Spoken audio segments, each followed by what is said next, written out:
ಹೇಳ್ತಾ ಇದೀನಿ ಸರ್, ಇಂಥ ಪಕ್ಷದ ಕಾರ್ಯಕರ್ತರ ಪಡಿಬೇಕಾದ್ರೆ ಸರ್ ನಿಖಿಲ್ ಸರ್ ನಾವು ಪುಣ್ಯ ಮಾಡಿರ್ಬೇಕು ಸರ್, ಪುಣ್ಯ ಮಾಡಿರ್ಬೇಕು.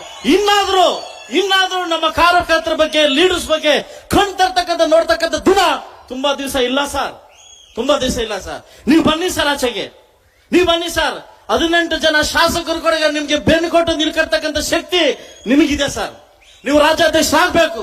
ನಿಮ್ ಜೊತೆ ಇಡೀ ಕರ್ನಾಟಕ ರಾಜ್ಯವನ್ನ ಸುತ್ತರ್ತಕ್ಕಂಥ 10 ಜನ ಯಂಗ್ ಶಾಸಕರು ಕೂಡ ನಾವು ಬಹಳ ತೊಟ್ಟಿದ್ವಿ ಸರ್. ನೀವು ಮುಂದೆ ಬನ್ನಿ, ನಿಮ್ ಜೊತೆ ನಾವ್ ಇರ್ತೀವಿ. ಇವತ್ತು ನಮ್ ಎಂತ ಪರಿಸ್ಥಿತಿ ಬಂದ್ರೆ ಕೂಡ ನಮ್ಮ ಮನೇಲಿ ಊಟ ಇಲ್ದಿದ್ರೆ ಕೂಡ ಬೇರೆಯವರ ಮನೆಗೆ ತಟ್ಟೆ ಎತ್ಕೊಂಡು ಹೋಗತಕ್ಕಂಥ ವಂಶ ನಮ್ದಲ್ಲ. ಇರ್ಲಿ ಜಗಳ ಆಗ್ಲಿ ಮುನ್ಸ್ಕೊಂಡು ಇಲ್ಲೇ ಇರ್ತೀವಿ, ನಾವು ಇಲ್ಲೇ ತಿಂತೀವಿ.